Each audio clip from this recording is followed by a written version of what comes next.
Hello everyone, welcome to Hindi शिक्षा।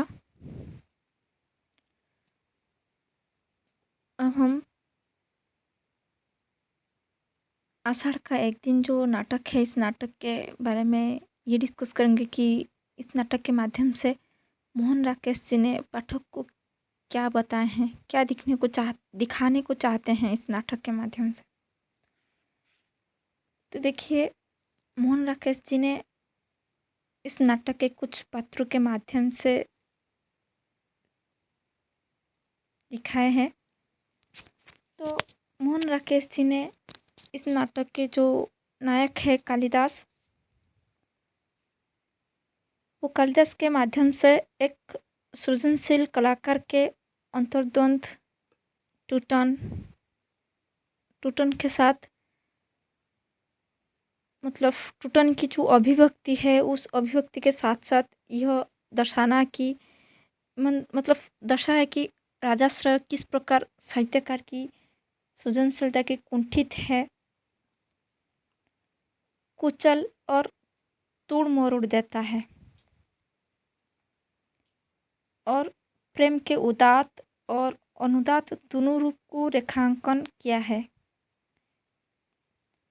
और इसीलिए सिद्धार्थ कुमार जी ने अपने शब्दों में ये कहा है कि कालिदास यदि आज के आदमी का स्वार्थग्रस्त व्यक्ति है, तो मल्लिका प्रेम की एक निष्ठता एवं सहज समर्पण की शाश्वत प्रतिमा है।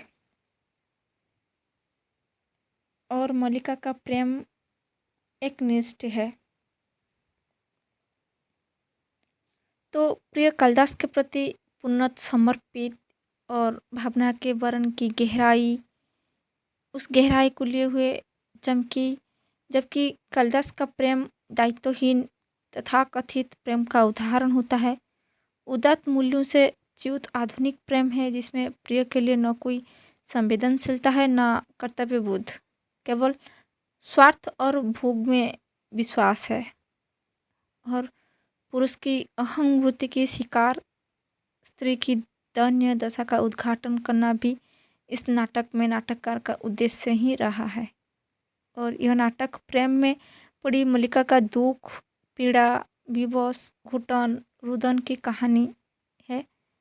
और राजकीय जीवन की जो कृत्रिमता और राजस्व पर प्रहार करना इस नाट्यकृति में लेखक का उद्देश्य ही रहा है। मतलब मोहन राकेश जी ने इस नाटक लिखने का उद्देश्य यही है। तो आमतौर पर किसी भी साहित्यिक रचनाओं के शीर्षक का निर्धारण उसकी कथा वस्तु, मुख्य पात्र, उद्देश्य तथा मुख्य घटना के आधार पर ही होता है। तो आषाढ़ का एक दिन नाटक का नामकरण इन्हीं आधार पर न होकर सर्वथा पृथक रूप में हुआ है। वैसे इस नाट्यकृति की कथा नायिका मल्लिका के चरित्र के इर्द गिर्द की ही चक्कर करती है। और इसका शीर्षक मल्लिका भी हो सकता था, किंतु नाटककार ने इसका शीर्षक आषाढ़ का एक दिन रखा। और इस नाटक की कथा आषाढ़ के प्रथम दिन से आरंभ होती है। और इसी वातावरण से इस नाटक की कथा का अंत भी होता है। और इसी प्रकार इस नाट्यकृति का नामकरण परिवेश से संबंधित भी है। अपने आप में ये शीर्षक आकर्षक, नवीन होने के साथ साथ नाटक के मूल भाव, संवेदना को पूरी सिद्धि के साथ निभा किया है। और नाटक का नामकरण ठीक ठाक हुआ है, मतलब सार्थक हुआ है, तर्कसंगत, सारग्रही भी हुआ है। और इस नाटक में आधुनिकता के बारे में यदि हम कहेंगे तो मोहन राकेश ने इस संबंध में लिखा है कि मैं इस नाटक में आज के लेखक की द्विविधा को चित्रित करना चाहता था।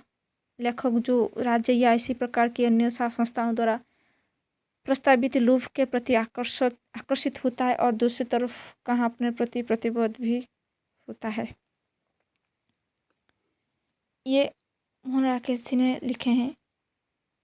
और इस नाटक में जो आधुनिक भावबोध है, तो नगेंद्र जी ने नई समीक्षा, नए संदर्भ में आधुनिकता की चेतना का मूल आधार ऐतिहासिक चेतना को स्वीकार किया है। और रमेश गौतम जी ने लिखा है कि सीमित ऐतिहासिक परिवेश के बावजूद मोहन राकेश के दो नाटक जो है आषाढ़ का एक दिन और लाहौर के राजहंस, ये ऐतिहासिक नाट्य परंपरा में रखा जा सकता है। फिर भी ये पूर्णतः ऐतिहासिक नहीं बल्कि आधुनिक जीवन के बावजूद को ही व्यक्त किया है।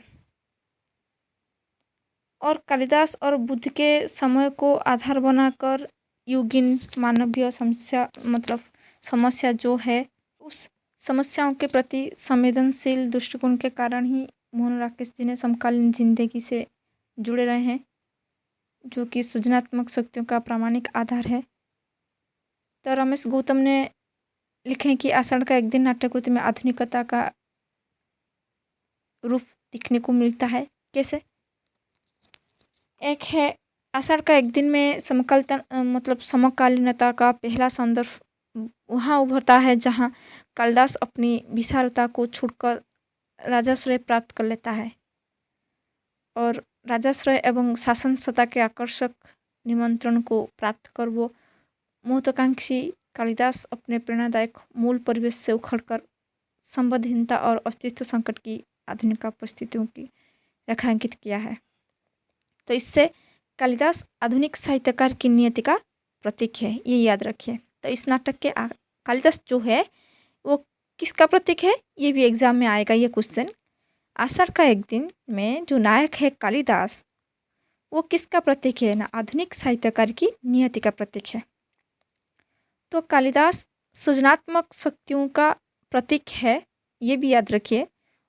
उसके बाद मोहन राकेश ने कालिदास को आधुनिक भावबोध के बीच खड़ा किया है और इतिहास के चौखट में आधुनिक कलाकार या साहित्यकार की यथार्थ स्थिति और अंतर्द्वंद में टूटते हुए उसके व्यक्तित्व को भी पहचाना है। और कालिदास के माध्यम से राकेश ने समसामयिक साहित्यकार की मानसिकता का चित्रण किया है यथार्थ के रूप में, और नाटककार ने उसका चित्रण व्रती, तपस्वी और महात्मा के रूप में न करके कोमल, अस्थिर और अंतर्द्वंद से पीड़ित आधुनिक व्यक्ति के रूप में किया है। और वो एक आधुनिक व्यक्ति या साहित्यकार के रूप में व्यवस्था, सत्ता और आत्मीय संबंधों के विरोधाभासों तथा टकराहट में असंगत और त्रासद होने के लिए बाध्य किए हैं। और कालिदास की जो विवशता है, अंतर्द्वंद है, जटिलता है, ये आधुनिक व्यक्ति की दास्तान को व्यक्त करता है। और कालिदास के अकेलेपन, विच्छिन्नता, संबद्धहीनता, अस्तित्व संकट, आत्मनिर्वासन तथा भविष्य के प्रति अनिश्चितता में भी आधुनिक भावबोध भी दिखने को मिलता है। तो मोहन राकेश जी ने इस नाटक में स्त्री पुरुष के रिश्तों की विडंबना और अंतर्विरोधों को आधुनिक दृष्टि से देखा है। कालिदास, मल्लिका और बिलुम के प्रेम त्रिकोण में मोहन राकेश ने आधुनिक प्रश्नों को भी उठाया है। और मल्लिका के जो व्यक्तिवादी विचारों में आधुनिक नारी की चेतना की जो पर्याप्त झलक है वो दिखने को मिलती है। और अंबिका के माध्यम से आज की भौतिकवादी और व्यवहारिक दृष्टि को रूपायित किया गया है। बिलुम भी इसी दृष्टिकोण का परिचायक है, इसीलिए वो अंबिका के निकट है। तो मातुल जो है वो किसका प्रतीक है? वो आज के अवसरवादी लोगों का प्रतीक है। और राजपुरुष दंतुल आज के सत्ता वर्ग का प्रतिनिधित्व चरित्र है, ये याद रखिए। और रंगीन संगीन के माध्यम से आज की विश्वविद्यालय शुद्ध पद्धति पर व्यंग किया गया है। अनुस्वार, अनुनासिक तथा रंगीनी संगीन के प्रसंग जो है वो आधुनिक और रोमांटिकता को एक साथ लिए हैं। तो इस नाटक के अंत में जो नयापन, जो आधुनिकता है वो गौरतलब है।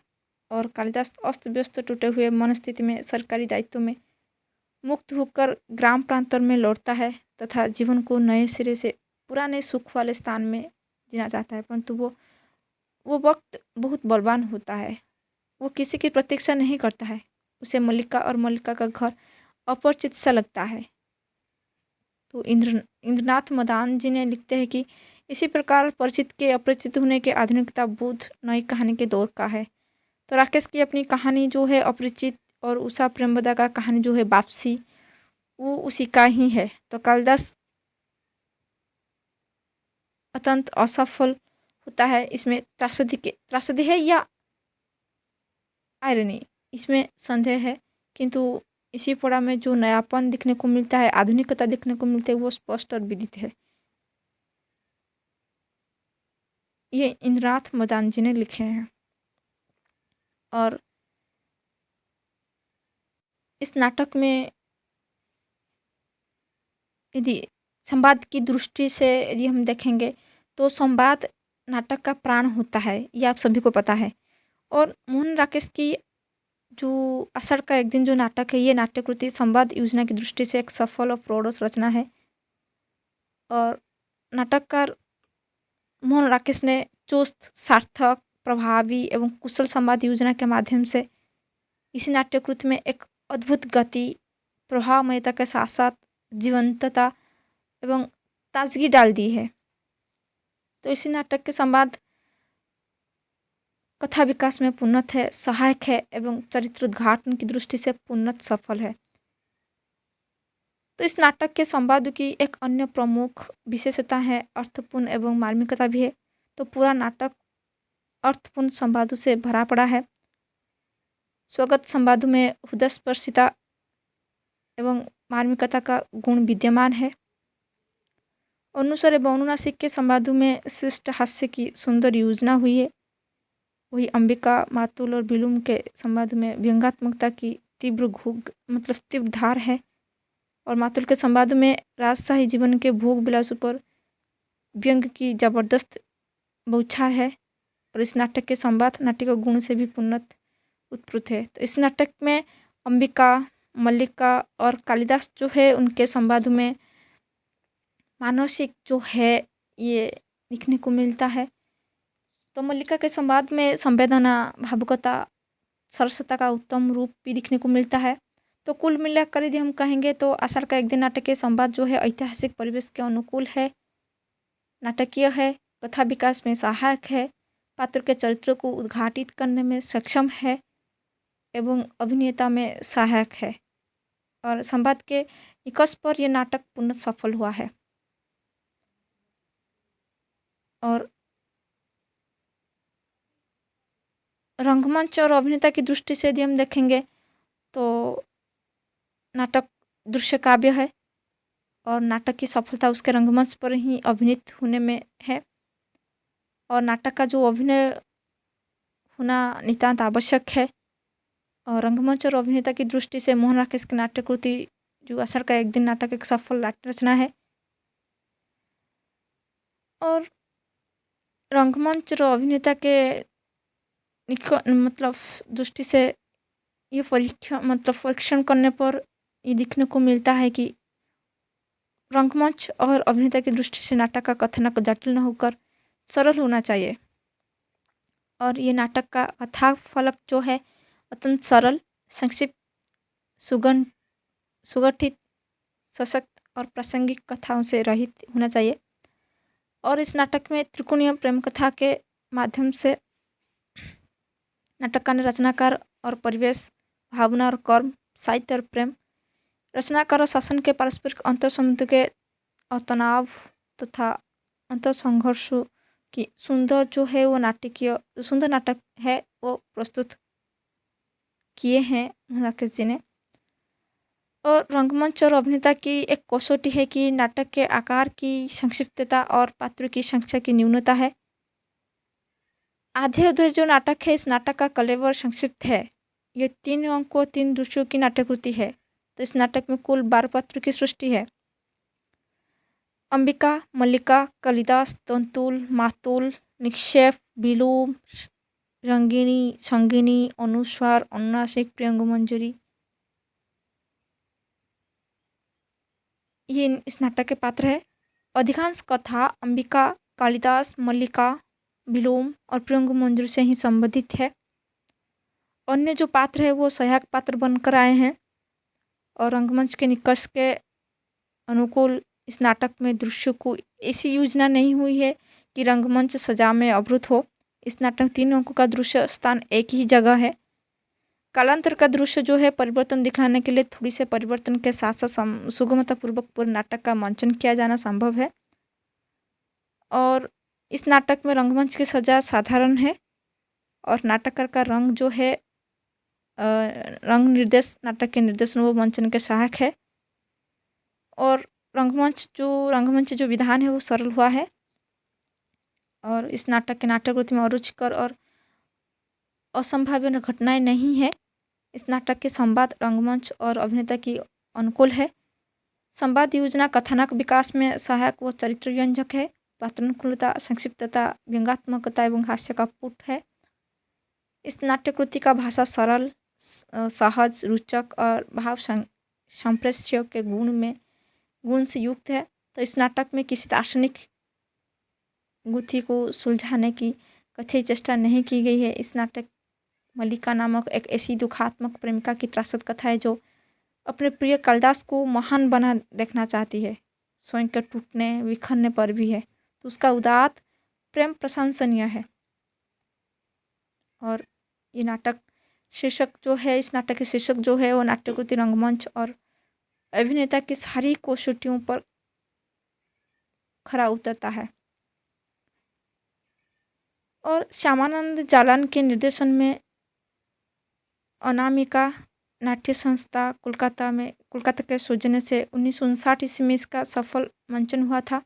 तब से लेकर 1964 में बम्बई में, 1965 में इलाहाबाद में और 1967 में कानपुर में और 1968 में गोरखपुर में तथा भारत के प्राय अनेक स्थलों में ही उसका सफल मंचन हुआ है, जो कि रंगमंच और अभिनेता की प्रमाण है।